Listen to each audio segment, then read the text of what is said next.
4 brings us stories of everyday people right here in Middle Tennessee who claim they've had their own contact with aliens. Andy Pearson is here now to introduce us to a terrified UFO observer. And she is terrified. And one thing, you keep in mind is you have to believe these people think something is happening to them. And tonight, a woman who says she is being watched by strangers in the night, creatures who she says are becoming bolder in their visits to her remote home just south of Murfreesboro.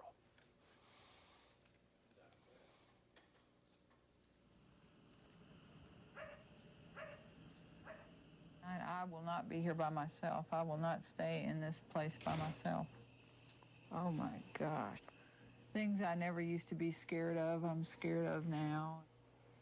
Deborah Siree brews a pot of coffee for what she knows will be a long night. Yeah, just the darkness makes me nervous, really and truthfully. Okay, I guess we'll have some coffee in just a minute. Tonight, she faces down a nightmare that has tormented her all year. She has not been in her home after dark for months. People might laugh at you, but if they've ever had it happen to them, then they might have a different viewpoint. On a cold February night, Deborah peered out her backyard window and saw something hovering in the sky near a radio tower behind her house. The dog next door started barking at night, and because it's in the country, the sound carries, so I naturally looked out the window to see if I could see anything, and when I did, I glanced up at the tower, and that's when I saw some sort of little craft around the tower. She says it was the first of many such sightings, objects glowing with fluorescent green lights, hovering over her house and landing in her trees. But the most terrifying, she says, was a figure moving toward her through the woods. I saw a figure with lights in the middle of it, in the body of it, and it was just kind of grayish looking, but you couldn't really make it out. When I saw it come over the fence line in my direction, I left abruptly, but it was definitely there. Her sketches of the objects show different shapes and sizes. They've drawn the interest of UFO investigator Kurt Huey.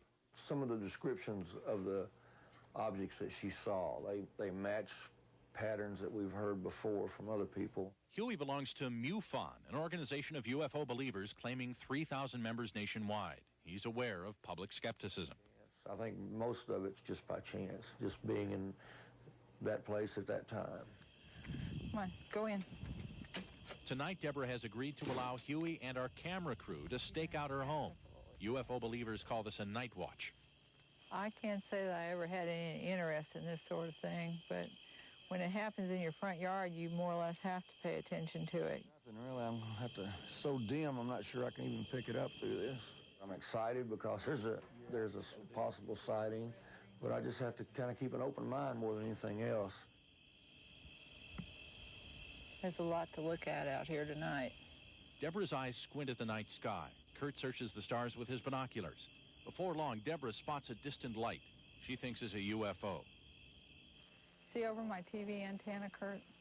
Up there in the sky, kind of almost straight above it, not quite.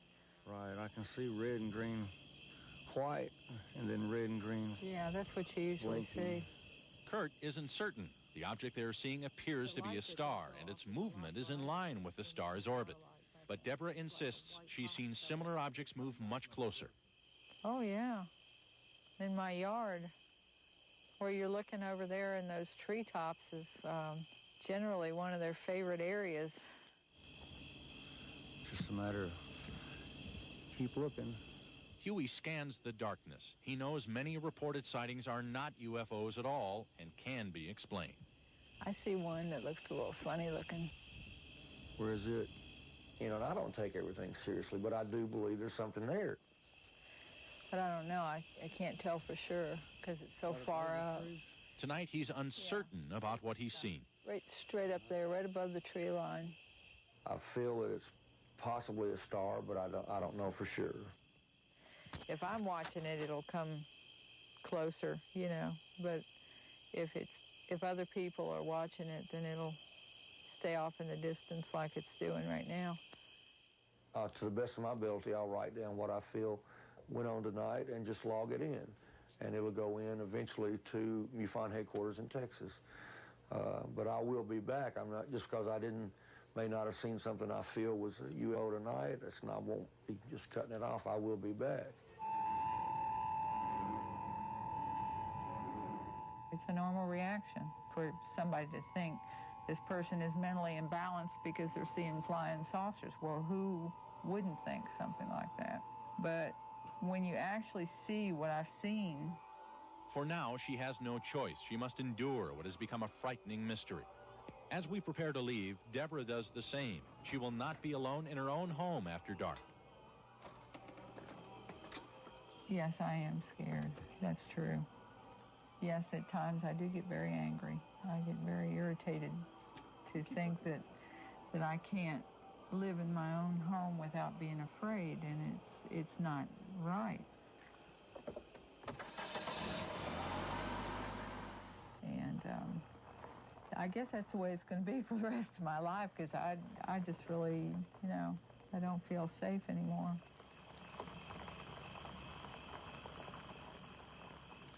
Now, Jeff, I made a mistake at the beginning. I didn't mention up front those little things you saw around the tower. We enhanced those to describe to you basically what the camera would not pick up, and what we, perceived as what she saw, what she told she saw. And that star in the sky, we just enhanced that a little bit, but that was the Black Knight. Once again, another person who derives no pleasure from having seen, or at least believed what she sees, And there are so many people bragging.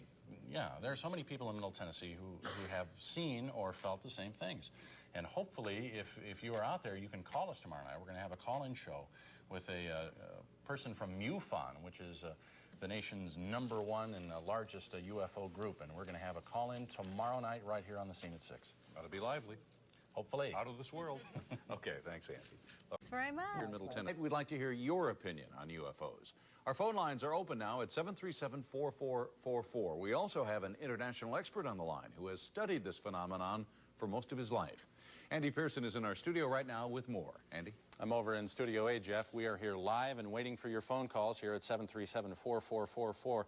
Indeed, this week we've brought you some incredible stories. You remember we showed you some mysterious video shot by a rural Carlisle couple. What was that? Our cameras went along on a UFO stakeout, and we met a surprising number of people living right here in Middle Tennessee who think they've been abducted by aliens. This woman and her son among them. Is a face of one, and I'm making the eyes right now. It's hard to explain what's really happening.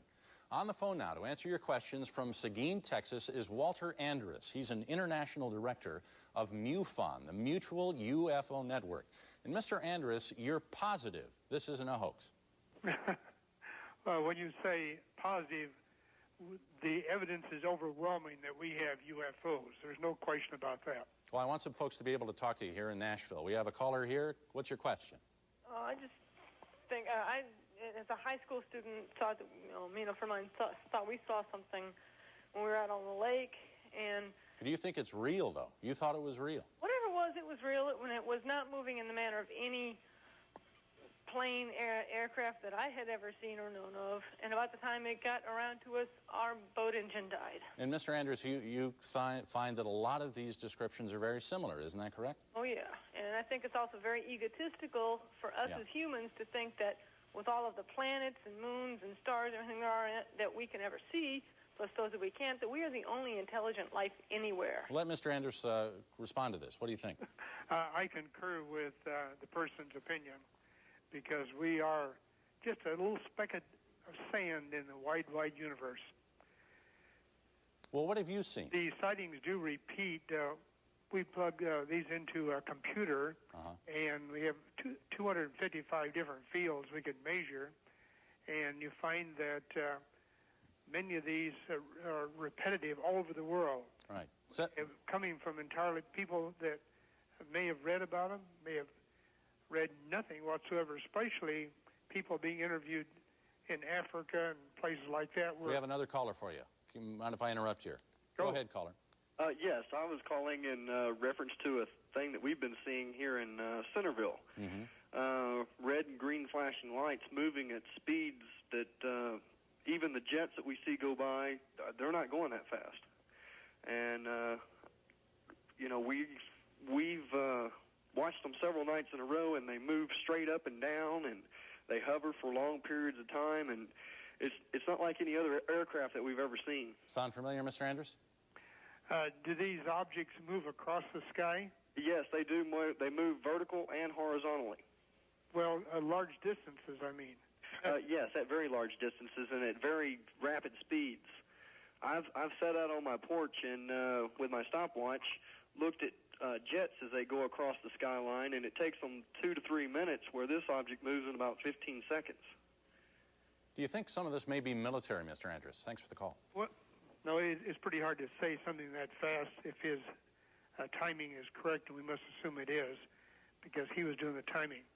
I can't think of anything would meet that specification. All right, another caller. Yes, in January, I was downtown Nashville, headed north on 3rd Avenue. I guess it would be north. Mm-hmm. And this big, round, white object came down between the buildings and went right across in front of us and just absolutely just disappeared. And my friend sitting next to me also saw it. There's no way. It did not fall out of the sky. It came in a sideways direction. And I remember, I guess last night or night before last, there was another gentleman on TV here in Nashville saying that showing he had a picture of a round object. And I was just wondering if anybody else in that area around that time had seen anything like that. Yeah. And also, is this something common? All right. Mr. Andrews? We have received some reports from Nashville of helicopters over there, mm-hmm. and that might, in flying between the buildings, the helicopter is about the only thing could do that. I don't think UFOs would take that chance. All right, another caller. Hello, you're on the air. I would like to know why haven't our federal government revealed any type of information that they know about these UFO objects? Good question. Our government has taken a stance that there's nothing to UFOs. However, under the Freedom of Information Act, we have recovered 7,000 documents that have been declassified that shows that every military intelligence agency has been involved in the study of UFOs, reporting, sightings, and so on. And every intelligence agency within our government proper has been involved since the 1947, 1948 era, right up to the present day. These 7,000 documents have been released and declassified for release.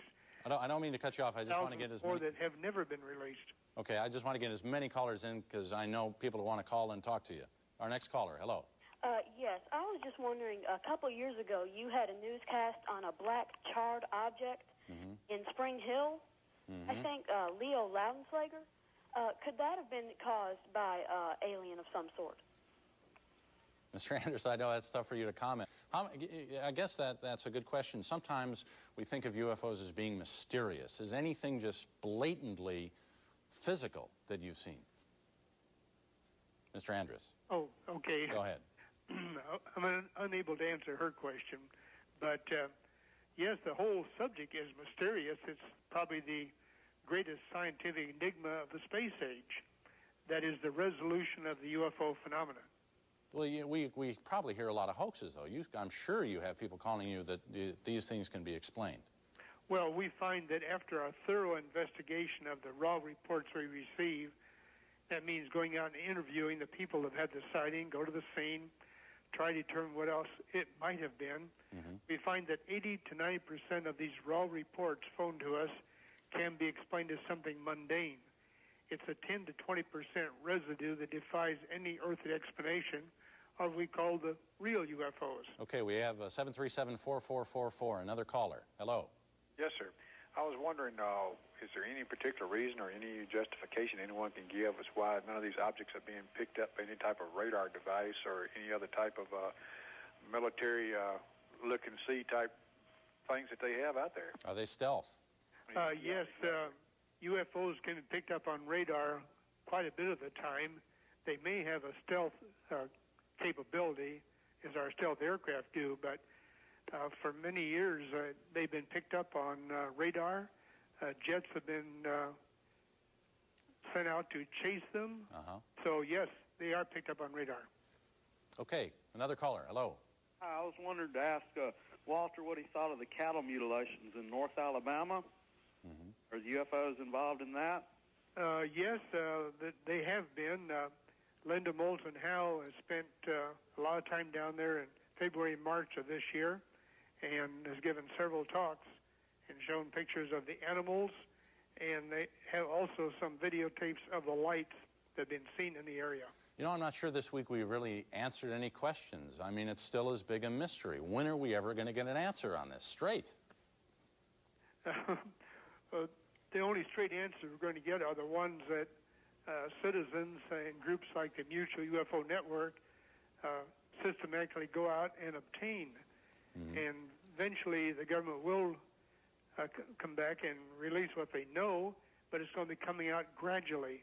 When you lied to the public for 47 years about UFOs, it'd be very difficult for any president or any future president to admit the government has been lying to the public. It'd be the end of their political career, I'm sure. Yes, it would. Well, listen, Mr. Andrews, thank you so much for speaking to us from Seguin, Texas, and MUFON and live, and thank you for your calls.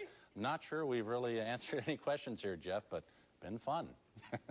Well, thank you. It's been my privilege, Andy. Thank you, Mr. Andrews. Jeff?